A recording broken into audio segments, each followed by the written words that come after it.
Hey folks, so at long last we have completed the set of Warhammer Combat Cards Demon Primarchs that are currently available in the Warhammer 40k base game.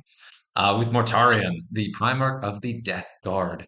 And there's a lot of ways this feels like a capstone, where he is like the final big deal for Chaos. And it's not just because it's a big end of year release for Games Workshop, that helps, but also for Warhammer Combat Cards. Chaos is such a central faction and such an interesting faction, and as someone who's been playing for a long time, they were kind of a lesser faction for quite a while early on in the game, and have since evolved into kind of the faction that I have always personally felt they should be. And it's been really fun to be a part of that. And now Mortarion fits the faction in Warhammer Combat Cards in ways that none of the others do. And I'm super excited for the launch, which is funny considering how I've never really liked Death Guard, and I certainly don't like Mortarion as a character because you don't really have a character for it. Um, but before I go into, well, I'm going to go ahead and start with Mortarion himself. So this is Mortarion with his max stats. His stats are a little bit on the low side for max level, but still shockingly high. And he's got the combination defensive traits of Fear and Regen, both of which will go to max because he's legendary. So rank 4 Fear, rank 4 Regen, with a good chunk of hit points, and his trait. At the end of your turn, each enemy card loses 20 wounds. This is increased to 40 wounds when Mortarion is on the field. Additionally, if an enemy card is destroyed by this effect, all friendly cards heal for 20% of the destroyed card's base wounds. So the bigger stuff you kill, the more it heals your stuff. And that can be a significant chunk of healing. 20% is a lot. Uh, and if you're killing really big stuff, like an apocalypse or something like that, it can add up very quickly, especially if you have taunt and Medicae healing up your cards already, and especially if you've got Mortarion on the table with regen pumping him up. Couple things I really want to point out about this. Number one, that loses 20 basically gives your entire deck poison, except it only triggers at the end of your turn. So it's half as effective as your kind of baseline rank 3 poison, kind of the poison you want to be competitive.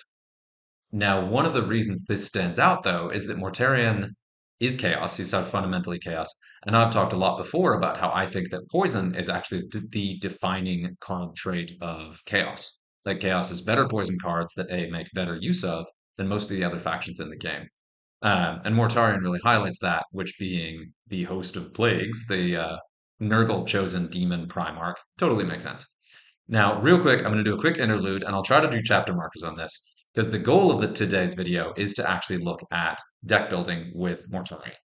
And I wanted to take you through my entire process where I go ahead and build from scratch. Like I have played him in a campaign and I've played him in Apocalypse, but up until now, I have never put Mortarion into play in the ranked ladder, the 200 point kind of base game mode, which is where I want to put him in. So I wanted to save this to actually do that deck building live.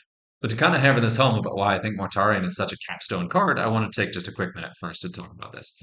So I'm looking at the entire Chaos Warlord roster right now, and I'm going to do a super quick roast before I end in Mortarion to kind of talk about why he's such an important character to me as the release in this game. So going through this, like looking at this, you've got the Mask and Glogothrox, who both kind of fit the same role. They are generic. You've got your Chaos Lord and your just base Demon HQ. They're your generic leaders you just throw in to take care of to lead your army, but they have very little personality themselves. They have special rules that can be impactful, but really at the core of it, they exist in the game to be the cheap warlords. So if you want a powerful deck built around your expensive cards, you take them so you can fit as much as you want in the deck. The Mask in particular, because the SR is inconsistent, you really benefit the most from just taking your most powerful bodyguards and just running with whatever you want. Glogothrox is a little bit more strategy, but still. And then Skulltaker also kind of highlights that demony bit, but he's just really so one trick. He's pure melee all the time, and he's overshadowed a little bit now by Angron, even in the competitive ladder. And then I promise to be insulting. So Ahriman might as well be Eldar. He might as well be the Farseer warlord we wanted, except he's not as cool as Eldrat. And then, of course, talked about the cheap guys. Huron just isn't great, and neither is original Abaddon. And the thing is, all of the Space Marine guys, Huron, Abaddon, Big Abaddon, they're basically Space Marines. They are the kind of villains where their entire thing, aside from their cool lore and backstory, whatever, and cool achievements, talking sword, all that stuff, there's some really cool lore stuff about them. But from a fundamental design perspective, they are Space Marines, but spiky. Their entire shtick is to be the opposite of the good guys rather than have an identity themselves. And that's kind of true in play in Warhammer Combat Cards too. Although shout out to Supreme Abaddon, he's definitely kind of an interesting warlord. Then we get to Hatred's Embrace, one of my very favorite warlords in the game, but he's an Imperial Knight. It's kind of a just run him when you want to run a scary knight, and there's that. Then you've got Angron, who's such a huge, impactful piece and such a defining piece of chaos for Khorne and your melee cards only, and has basically no impact on the entire rest of the roster. So you can't say he's like a fundamental piece of the chaos roster because all he cares about is the melee ones. Then you get to Magnus, who might as well be an Eldar Psyker. He really highlights kind of the psychic side of the faction, but is so narrowly focused that it's just that. Jumping over to Fulgrim, Fulgrim is so generic and so focused on himself that he also doesn't really tie together the faction all that well. Now, Mortarion, he's Nurgle, but he's attack type agnostic, doesn't care what attack type you use. And there's so much Death Guard in the faction that really stands out as unique. It's both Nurgle, it's Death Guard, it stands out as different from everything else. Even when you mix in the demon and the marine parts, they have personalities. They're distinctly different. It's not like the Khorne or the Tzeentch ones where they're like, ooh, we have sparkly fingers, or we hit stuff and we have red skin. Um, and then Slanesh, of course, having the awkwardness of Games Workshop constantly like releasing lore, pulling it back, releasing lore, pulling it back because of the obvious, extremely awkward commercialization of the sexual tension of She Who Thirsts and the Prince of Excess, this singular character. So, we're just not going to touch that. We'll leave that there. Especially since the theme is Nurgle season, which makes it even more grody. So, we're not going to go that way. Now, Mortarion again, he's attack type agnostic, but he has this like really, really cool different thing going for him where he really leans on a special rule that combos very nicely with poison and psionic blast. So it's not just poison, but also psionic blast, where combined that will just dissolve your opposing board. You have three ways with Mortarion to do passive damage across the board, even when he's not on the table. So he just does so much passive damage, which I think is going to make him incredibly impactful in the competitive ladder. Because in ranked at high level, he has such passive damage potential where you can take the minimum possible damage back and just sit there and just dissolve your opponents. More literally than usually dissolve because Mortarion is icky. Um, yeah, and he's gross. He stands out in that way too, where his design, he's not just like, I'm a big winged space marine. He's a big winged space marine who represents plague and annihilation itself. Like it's a lot. So there we go there. So let's jump into the actual deck building, and I'm going to go through the process real quick. I'll try to put chapter markers in here if I can to go ahead and figure this out. To make sure if you wanted to skip over my stupid narrative roast, you didn't have to hear it, but I had to say it. So think about Mortarion when you're building his ranked deck. He's 100 points. You only get another 100 to build with, which really limits your options. And now, when I saw him, the first thing I thought up, and I'm actually gonna go ahead and do this a little bit differently. Usually, what I do when a new warlord comes out, one of the first things I do is to try to hyper specialize. I go all in on a specific trait. So I do melee, psychic, and ranged, and I try to do a deck with each to see where it makes the most sense. And of course, I have some high level cards, some low level cards. So I'm going to balance this around my own specific collection. And because we're talking about a 100-point Supreme Commander, I have to be very efficient with what points I use here. So I've got this sorted by max melee. I'm looking to make sure I have some offense and some defense, so it's unusual to include both Karn and Lucius. So I'm going to go ahead and go hyper efficiency on this one and see if this helps work with Mortarion's special rule. So we're going to go fear. We're going to go staying power really hard. We want this deck to be very sturdy and get the most out of your melee. Yeah, throw this in here. We're going to go with this. Very, very basic. We'll see if this works. I'm just throwing together a quick melee deck to kind of see what this looks like. And so all I did there was I took Mortarion, I filtered by max melee to do that singular attack trait. And now we're just going to see how it does in play. And I think, is this the slow game? We'll see here. And we're just going to try this. And depending on how fast this goes, we may go ahead and get to the Dark Cells. Ooh, anti-infantry. And with the buffs to anti-infantry, I'm actually like legit concerned about that. Okay. And now that was the opponent's turn, so you didn't see Mortarion's poison trigger. Here you will. And now 20 every other turn is not huge, but with the built-in healing. So here, yeah, so we're going to go range just so I can see some of that healing trigger. Because this guy will die, and that'll heal my cards at the end of my turn. Boom. Yeah, so we got to see that, and you can see that Karanak just survived a whole extra turn because of that. So in close games, in tight games, that's a really good way. You want to play strategically to kind of see that. And that's one of the things that I really like about Mortarion's design as well, is he's definitely different because of how he is designed, which I really appreciate. Anything that makes a warlord noticeably different and distinct from the others, and anything that really makes him stand out as encouraging you to play in a way that other warlords don't. And that's one thing I really enjoyed about all of the Supreme Commanders, even if I just roasted them mostly for being hyper specific to both an attack type and a subfaction. I love that. I love attack types and subfactions. I love that being a part of the game. But at the same time, we're going to go and range right back. There we go. That felt good. Okay, so one thing I want to shout out immediately. I'm going to do Psychic last because I want to highlight kind of what I just saw there. And I'll touch back on that more in a minute. I also really like the Nurgle Death Guard themed reward packs coming back.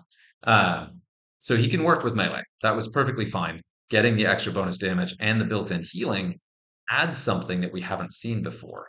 A healing-based warlord that's somewhat controllable, not unpredictable like Aramon, but just having an option for a warlord that does some auto heal is pretty cool. And that was fun.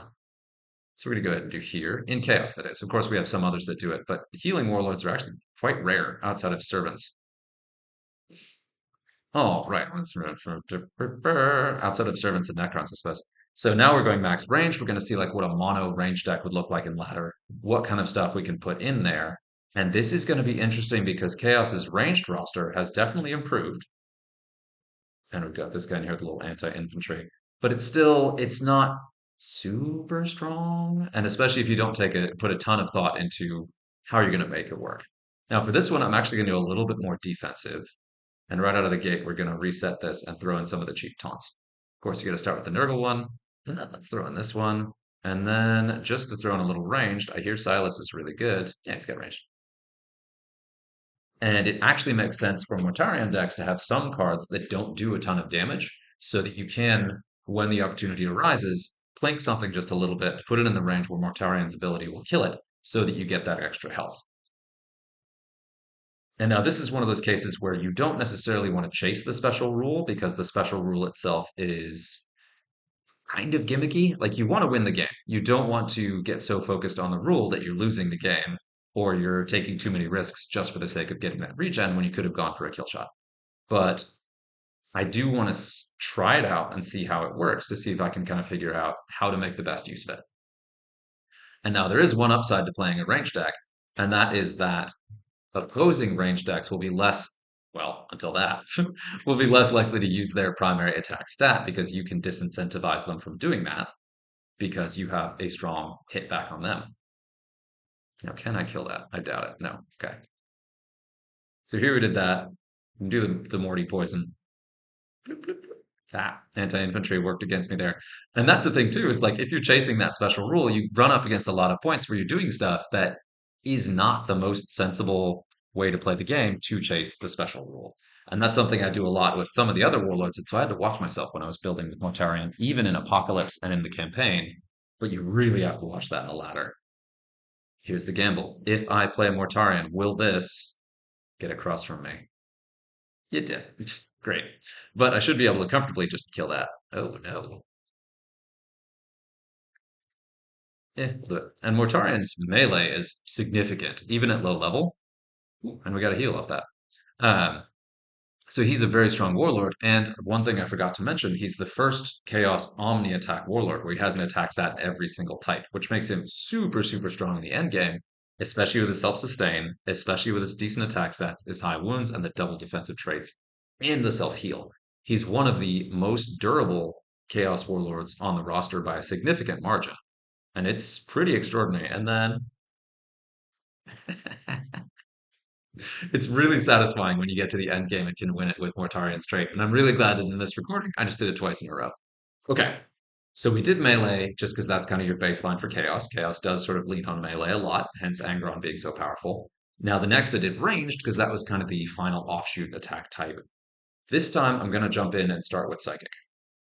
And the reason why is because Psychic is where some of Chaos's strongest poison is, and it's where I think Mortarion's most powerful build is going to be. But I want to check myself on this.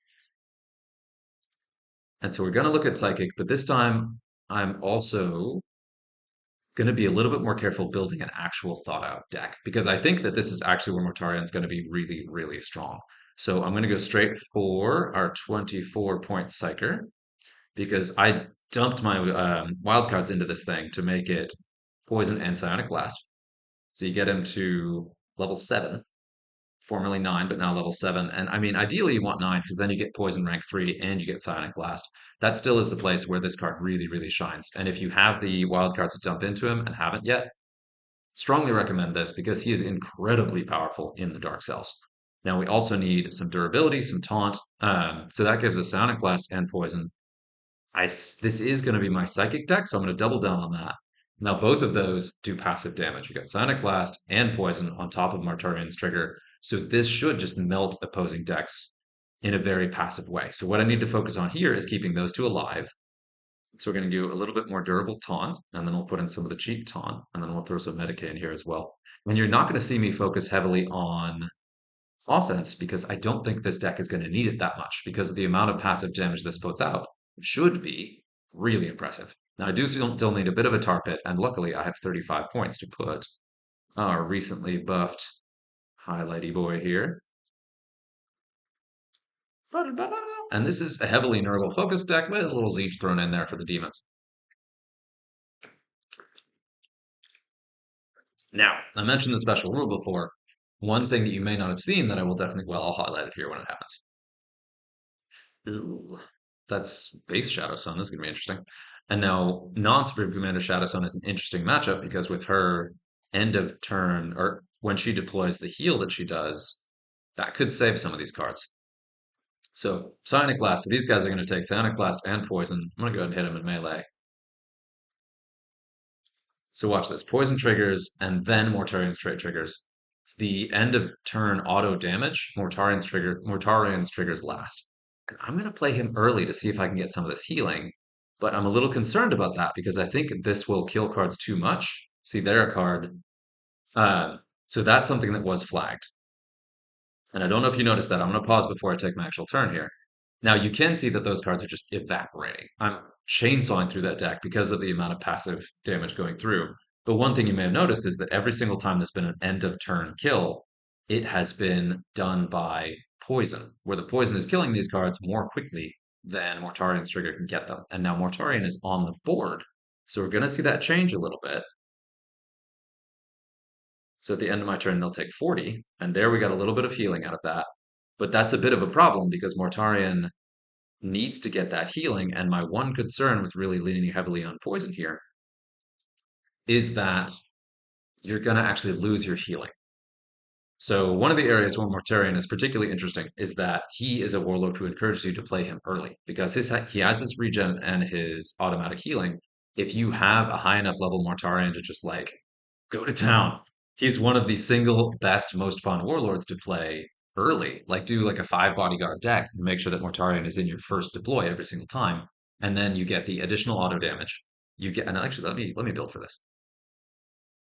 And I kind of did. Let me double check this. I may have one too many bodyguards in that.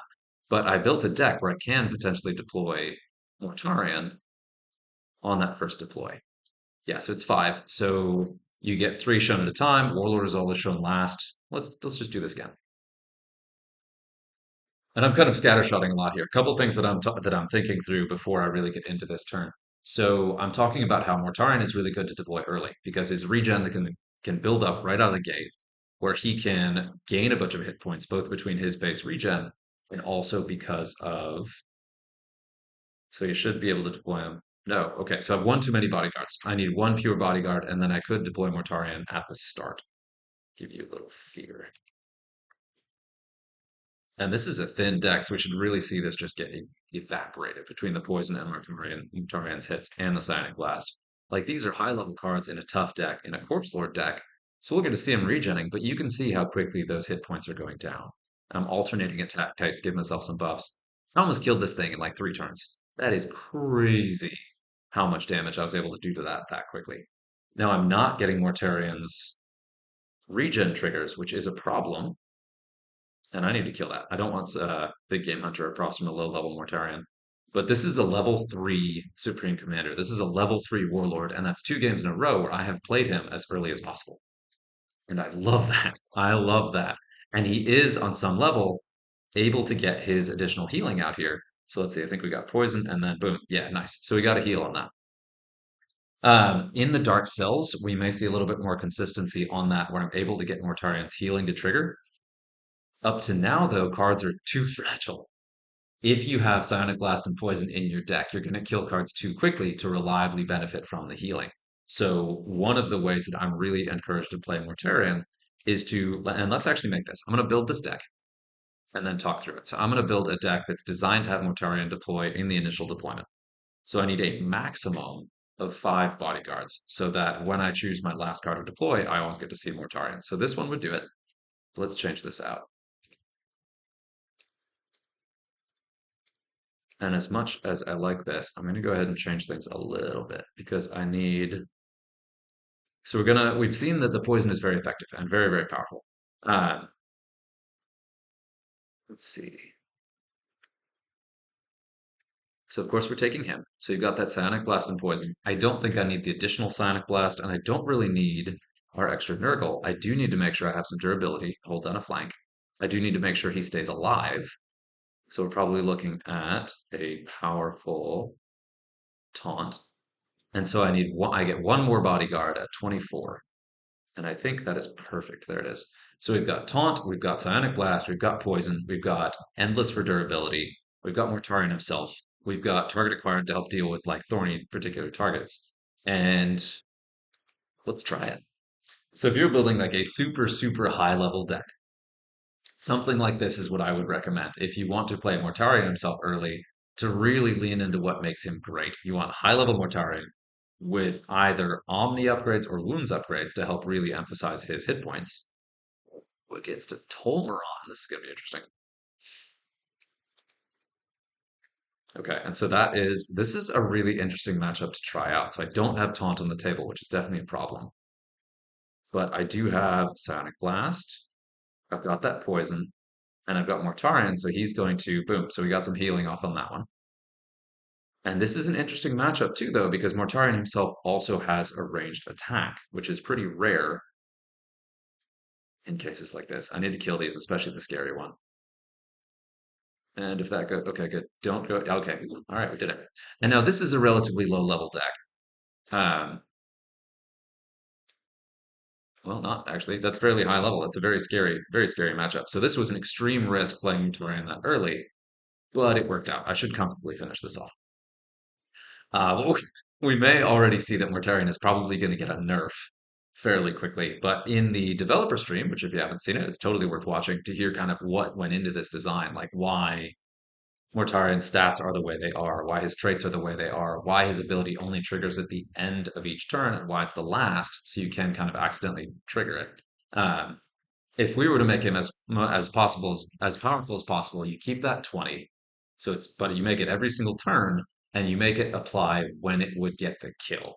So that would really make Mortarion self heal and damage coordinate the best and make them really, really scary. Now this time we're up against Angron. I need to watch this. I am going to. Yeah, we got to do the same thing. All right, we're going to do it again. I'm going to go ahead and gamble on playing Mortarion early.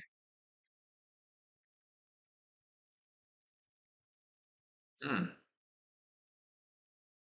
Ooh, terrifying.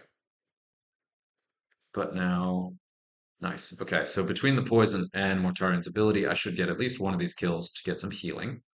But then Angron, yep, there we go. Angron himself is going to come out sooner than later. So yeah, perfect. Okay. Now I gambled on this. I needed this guy here to kill the Psyker so that I can play the taunt card and tank some of Mortarion, Angron's attacks here. And then this will poison die. Boom, we got some healing, which makes my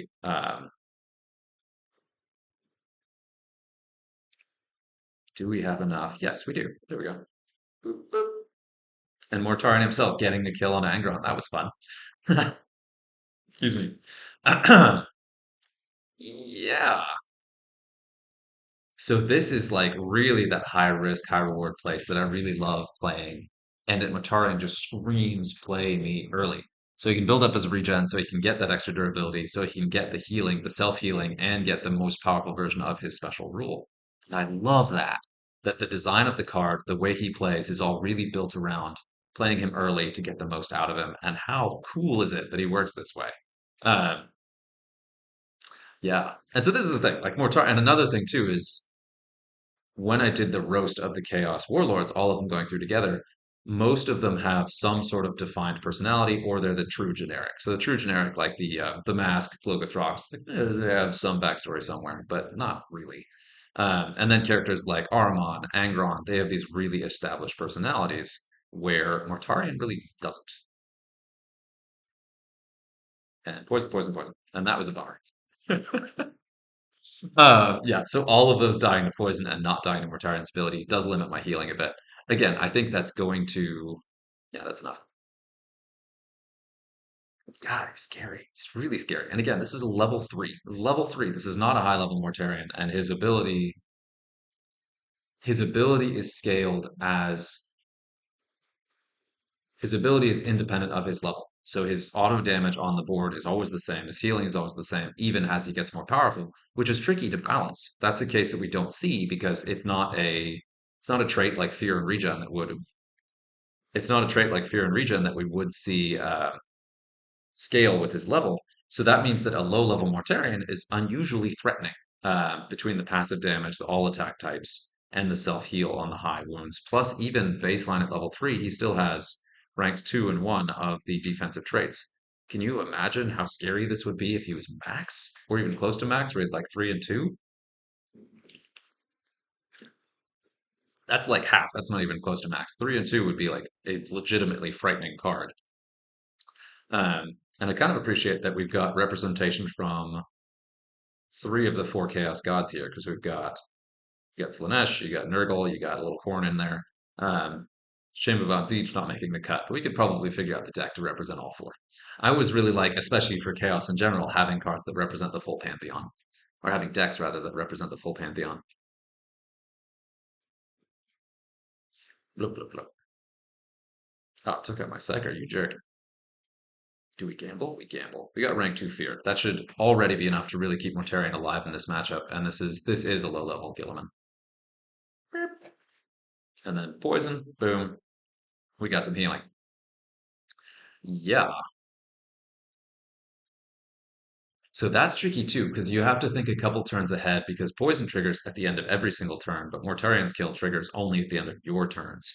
So even if you're specifically trying to plan for what's going to die when, if you're playing a really strategic match, you will really have to kind of make sure you're doing the math correctly by doubling the amount of poison that's going to be dealt before the Mortarion damage triggers. But I mean, just doing the math, that's outside of attacks. You've got cards taking 60 to 65 damage per your turns, even if you don't even hit them at all. So even if you're using the new Nurgle card, looks like my game may have crashed. We'll give it a second. There we go. I'll go ahead and claim these. Even if you're using that new Nurgle card that has range debuff and has no attack types and just has wounds, that's a really strong card with Mortarion because it has a bunch of wounds that it will regen as Mortarion's trait triggers. And it just holds up a lane and is cheap for the volume of hit points it has. And that range debuff will help kind of deal with your weakest possible matchup. Although you saw me just handle that um, Tolmaron deck. Okay, what we're gonna do, and this is freezing up on me a lot. I don't know if that's my computer or the servers, but whatever. We're gonna look at deck three again. Now that I've played a few more games with that last deck, I do think that this is actually gonna be the more powerful of the two, and I can tweak this a bit more. Um, and this is very close to pure Nurgle. Like it could be all Nurgle except for this card, which I like. Now, Deathblow would be good here. That would be actually I should throw in some Deathblow. Shout out to Spock in the Discord who's always running around with Deathblow. That would be another way to do auto damage. So then you have the full collection. You've got poison, you've got poison, you've got psionic blast, you've got death blow, are all ways that you can do free damage without actually making attacks. Although Death Blow, you do have to lose a card to trigger it, so that's not ideal. All right, Tolmaron, do your worst. Excuse me. Ooh, we don't like that. But there we got the big taunts, and that's why we have the big taunts. You keep hammering these guys. And there we got a Nurgle trigger, and that was a big card that I just killed, so I got a bunch of extra wounds off that one. Ooh, that's getting big. But there, this guy would, I think, if I saw this correctly, Ordrog would not have survived that if not for the a little bit of extra healing from Mortarion. So playing strategically really does have some pretty significant benefits.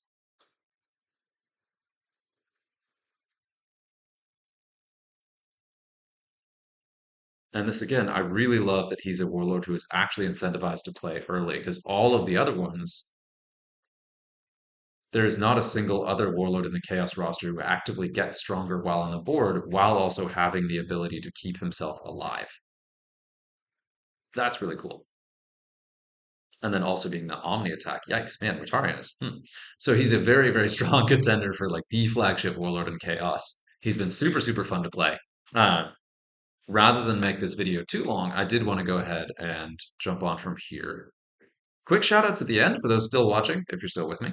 I had a couple quick notes on the current campaign that's going right now, and I plan to publish this video today, so should still have a day or so in that campaign. Lady Malys going up against the hate. Actually, you know what? We'll do a bonus game. I'll go ahead and show this. So Lady Malys, you really get to see how powerful she is in matches up against the scary Imperial Knight, the good Imperial Knight, the Imperial Guard Imperial Knight, Servants Imperial Knight, and against someone like Creed.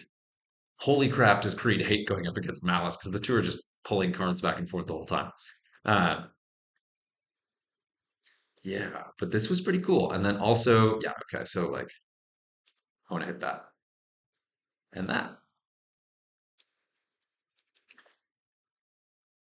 And I've been enjoying this campaign with that aura of rage. Oh yeah, you're toast, buddy. Bloop.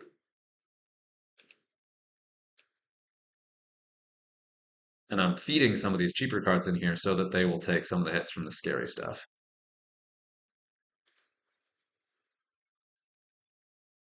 Double poison. Oh yeah. I wanted to go ahead and shout this out because I was talking to Shinto Bean briefly the other day in comments and talking about how I found Malys to be a competitive warlord in the ranked ladder, and that's absolutely been the case. Like she is a scary, scary piece of work, and you can really see that at max level in this. Right before I did the Mortarion video, I played one campaign game where I saw her. She threw 400 damage with a really small ready, like not a significant ready, a little one. Um, in the end game to one shot the Imperial Knight Warlord.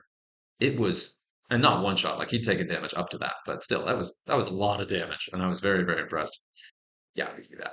For a second I was trying to figure out if he's big game hunter range. He is not. I have been very surprised in this campaign, especially to see how much the anti-infantry changes have impacted things. So like this guy's infantry.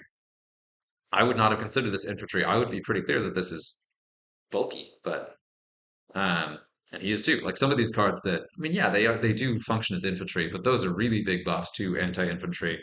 And that's hit me a couple times where I've had cards die that I didn't expect to die because they are classified as infantry now. So watch out for that in your deck builds and your competitive games, especially as you get higher up in the ladder this season.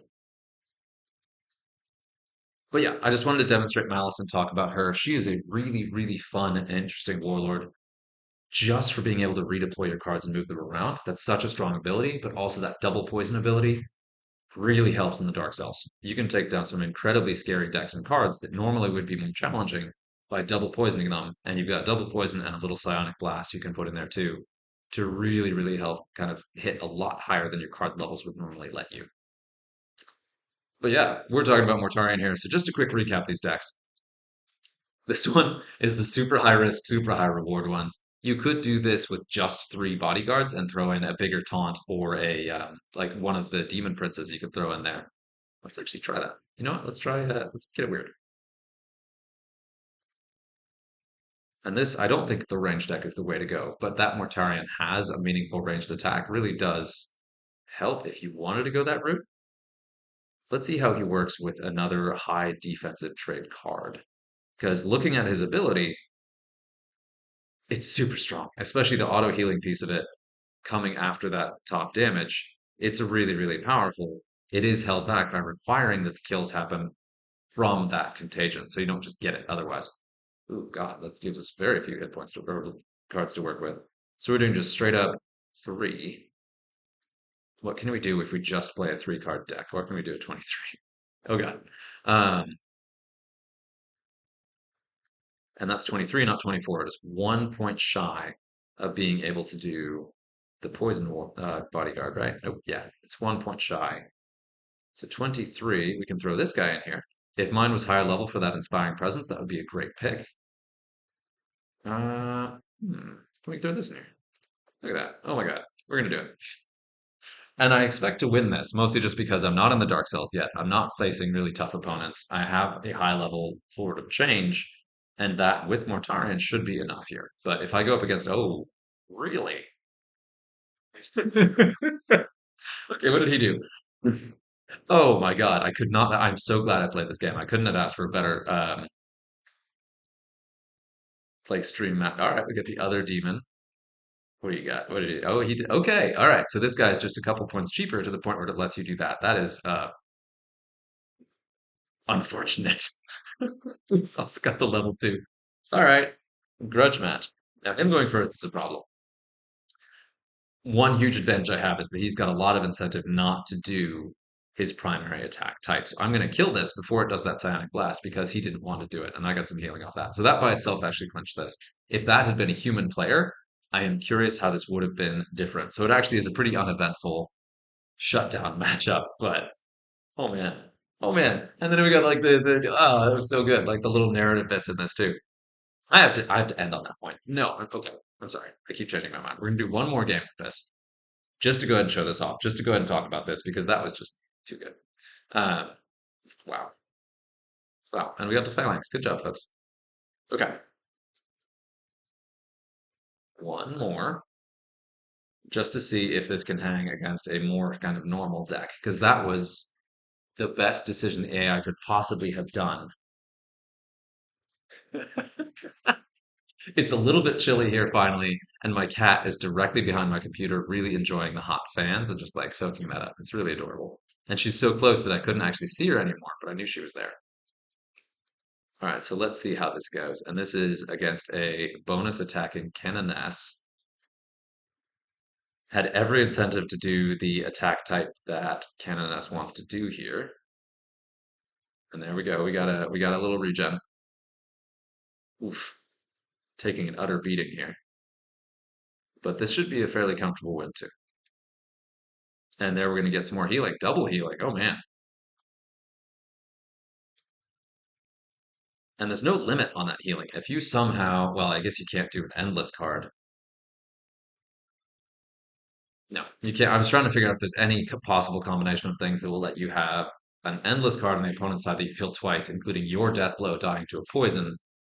Uh, but no, because Mortarion's, yeah, uh, yes, and because there's only a single trigger on Mortarion's poison, there's no way. But there's no cap on Mortarion's trigger, so if you kill the entire board with Mortarion's damage trigger, you will get the healing off all of them. And I will say that removing poison from the deck has actually shown much more consistent healing from Mortarion special rule than I had expected. I had expected that to be a little bit.